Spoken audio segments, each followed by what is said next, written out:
কয়েক শর্তে খেলাধুলা জায়েজ। যুবক ভাইরা একটু ভালো করে শুনেন। এক নাম্বার শর্ত শারীরিক উন্নতি সাধনের জন্য। এক নাম্বার কি বলেন? শারীরিক উন্নতি সাধন কি?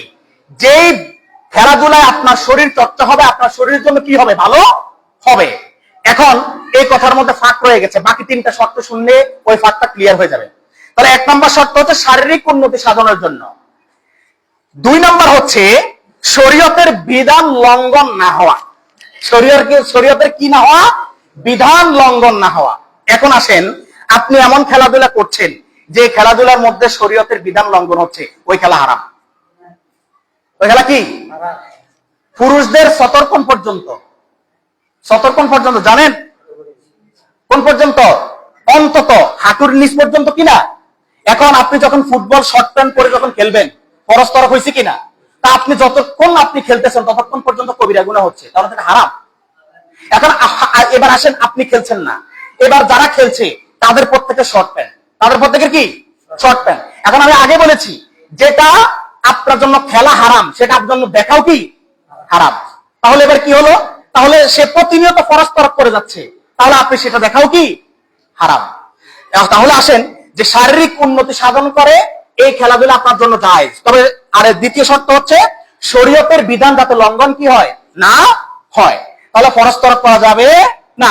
আপনি ফুটবল খেলেন আপনার শরীর চর্চার জন্য, আপনি একেবারে টাকনুর উপরে পর্যন্ত আপনি ট্রাউজার পরে অথবা পায়জামা পরে অথবা কোনো জামা পরিধান করে আপনি পড়েন, এবং আপনার পরস্পর হলো না, এবং সময় যেটা আপনি নিয়েছেন, সালাতের সময় হয়েছে আপনি আবার চলে আসছেন, নামাজের সময় হয়েছে কি চলে আসছেন, নামাজেরও ক্ষতি হলো না, ফরজ তরক হলো না, কিন্তু আপনি খেলেছেন, আপনার শরীর চর্চা হয়েছে, এটার নাম মুবাহ। এটার নাম কি?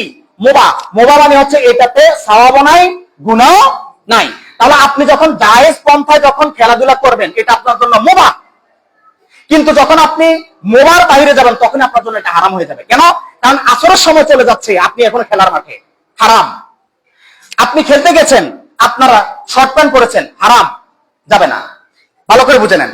এরপরে হচ্ছে শরীয়তের বিধান লঙ্ঘন না হওয়া। শরীয়তের বিধান কি না হওয়া? লঙ্ঘন না হওয়া। এরপর হচ্ছে অর্থের অপচয় না হওয়া। কিসের অপচয়? অর্থের অপচয় না হওয়া। অর্থের অপচয় করা যাবে না।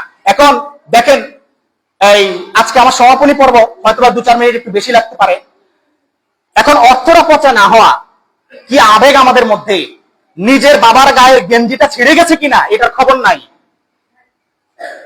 টাকা ধার করে ঋণ করে এদিক সেদিক নিয়ে নিজের ফেভারিট দলের জার্সি বানায়া গায়ে দিয়ে পরিধান করে খেলা দেখে আর উন্মাদনায় লিপ্ত হয়, ঠিক কিনা? এরপরে কি করে? আহা, পেপার পত্রিকা খবরগুলা দেখলে খুব খারাপ লাগে যে মুসলমানদের অস্তিত্ব কোথায় চলে যাচ্ছে।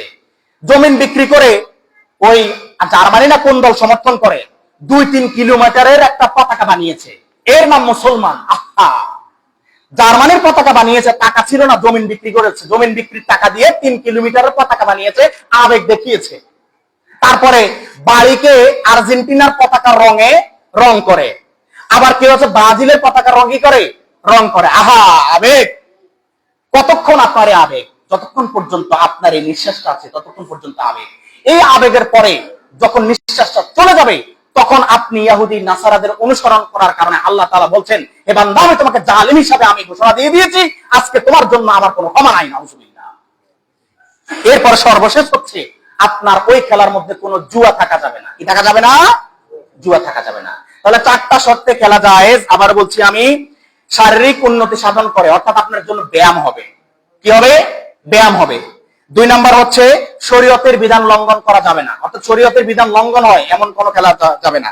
শরীয়তের বিধান ঠিক রেখে যদি আপনি খেলতে পারেন, সেটা আপনার জন্য মুবাহ। 3 নাম্বার, অর্থের অপচয় করা যাবে না। 4 নাম্বার হচ্ছে ওটার মধ্যে কোনো অর্থের প্রতিযোগিতা, জুয়া থাকা যাবে না। এই 4টা শর্ত মেনে যদি আপনি খেলাধুলা করতে পারেন, তাহলে আপনার জন্য খেলা জায়েজ।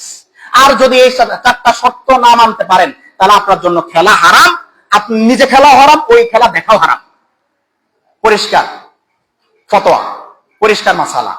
ফিকহের কিতাব ঘাটাঘাটি করে যাচাই বাছাই করে এই সিদ্ধান্তে উপনীত হতে পারছি। বিশ্লেষণটা আরো ব্যাপক হতে